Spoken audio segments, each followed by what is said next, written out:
Today we're talking about repairing roads the right way. And we're going to focus today's session on the IRONWORKS reinstatement system. So there's an issue or an ongoing challenge around the country. Many local authorities are reporting challenges with failing IRONWORKS. So it's important we take a step back and understand what is the reason for those failures. There's multiple great products and great systems being used in the industry today. Why are those IRONWORKS still failing? There's 5 key reasons that we've identified in conjunction with local authorities and experts in the industry as to why IRONWORKS are failing. So reason number 1 is the bedding water depth within an IRONWORKS system. So how much bedding water should be placed underneath an IRONWORK? Should be a maximum of 25 millimeters. This is highlighted in the CD 534 chamber tops and gully tops for road drainage systems.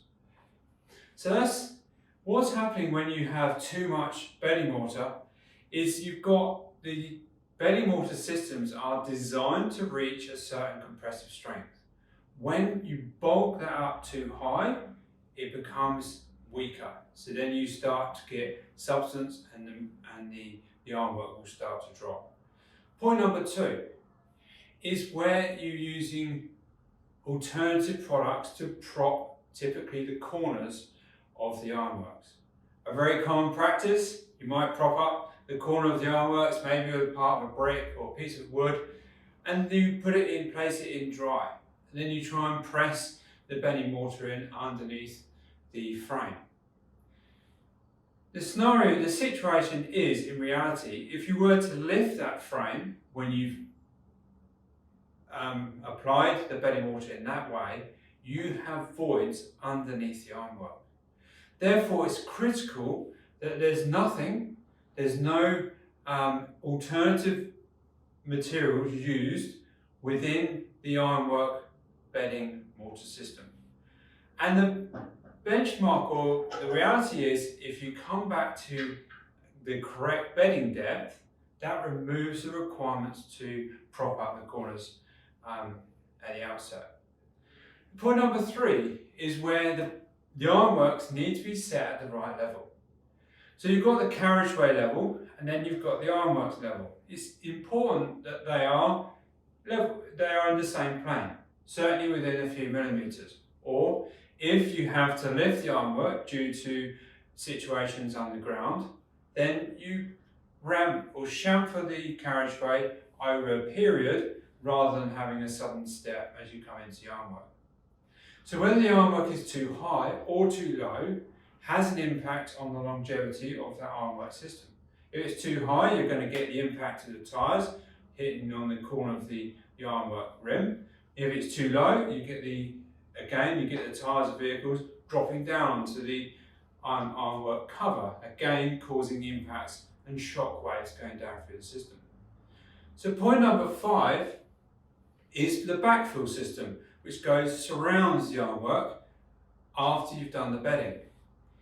Often, common practice in the industry is to find a very simple, maybe cost-saving backfill concrete to go around the IRONWORK. Whilst that backfill concrete might well be a very good backfill concrete, it's not necessarily the right type of concrete to use for backfilling around IRONWORKS.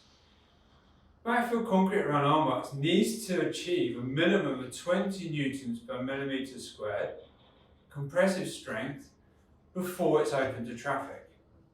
That needs to then continue to gain strength as you move forward. Using conventional rapid set concrete is not going to achieve those kinds of strengths within the given time frame. Point number 5 is an industry-wide problem. The system is open to traffic too soon.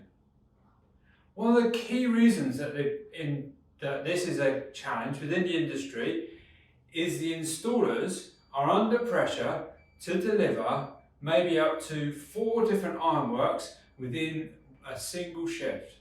This gives them the maximum window of maybe 2.5 hours maximum to do an application or an installation of an ironwork. This is not sufficient time with standard systems to achieve the required compressive strength and cure rate of the bedding system and the backfill concrete before it's open to traffic. As soon as you open an ironwork before it's fully cured, what happens is you get a little bit of early compression and then you start to get a wobbling cover. From there on, the situation only goes downhill.